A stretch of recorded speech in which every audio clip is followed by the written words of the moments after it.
नाज़रीन, अवामी न्यूज़ में खबरन जो सिलसिलो जारी है। नुक़्तसी तव्हांखे नौशहरफिरोज खां ख़बर ॾींदा हलूं त नौशहरफिरोज मिठाणी वेझो ॻोठ सौड़ा जो रवासी पौरहित اشرف अली मशूरी पंहिंजे नंढड़े ॿारनि खे साण करे मीडिया अॻियां रोईंदे ॿुधायो त मां अबनि ॾाॾनि खां वठी ॻोठ सौड़ा में ज़ुबैर ख़ान कोरेजो जी ज़मीन जो हारीपो कंदो आहियां। इन ॻोठ जा रवासी वॾेरो अहमद नवाज़ कोरेजो, राजा कोरेजो ऐं वकील ख़ैर मोहम्मद कोरेजो मूंखे चयो त ज़मीन जो तूं हारीपो छॾे वञ, न त तोखे कूड़नि केसनि में फासे सॼी उमिरि लाइ तोखे जेल जे हवाले कंदासीं। जॾहिं त ज़मीन जो मालिक मूंसां राज़ी आहे ऐं ज़मीन मुंहिंजे घर सां गॾु मुंहिंजो इनकार करण ते मथां माण्हू मूंखे ॾामरजी पिया ऐं लगातार मूंखे मुख़्तलिफ़ थाणनि ऐं कोर्टनि में कूड़ा केस करे मूंखे फासाइण जी ॾाढी कोशिशि कई, पर पुलिस जी जांच करण खां पोइ मूं ते हर केस कूड़ो साबित थियो। जॾहिं त मुंहिंजा नंढड़ा बचड़ा आहिनि, मुंहिंजो गुज़र सफ़र हारीपे ते आहे। मुज़ाकरा ख़ैर मोहम्मद कोरे जो नयो वकील थियो आहे, तंहिं करे पाण वकालत करे मूं ते कूड़ा केस कंदो आहे। मां तख़्त जे MPA MNA ऐं SSP नौशहरफिरोज खां मुतालबो करियां थो हिन ज़ालिम वकील ऐं वॾेरे मां मुंहिंजी जान बचाई वञे, न त ॿी सूरत में मिठियाणी मेन चौक ते पाण मथां पेट्रोल हारे ख़ुदकुशी करे छॾींदुसि।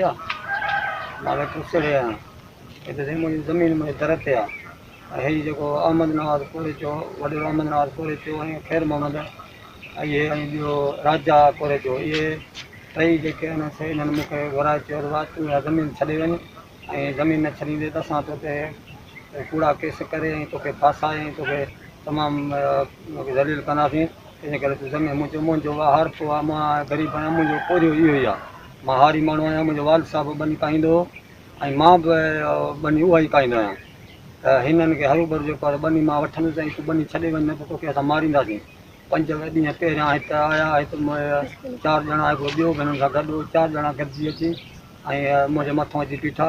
चऊं त छा थो चई, पोइ मां हुनखे मिंथू सिंथू करे मिड़ई जान छॾाए हिननि खे भॼी वियुसि।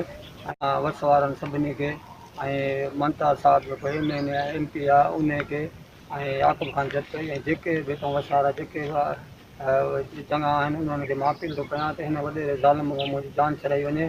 न कंहिं कंदा त मूं इहो फ़ैसिलो करे छॾियो आहे त मां पंहिंजा नंढड़ा बच्चा समेत मां पाण खे मथां पेट्रोल हारे ऐं पाण खे बाहि ॾेई साड़े छॾींदुसि। ऐं हिन मूंखे तमामु परेशान कयो आहे।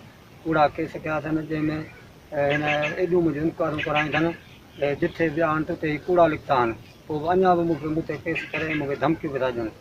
इन करे साईं जन खे अर्ज़ु आहे। वधीक ख़बरनि ऐं तफ़सील लाइ विज़िट कयो अवामी news Facebook page, YouTube page ऐं अवामी न्यूज़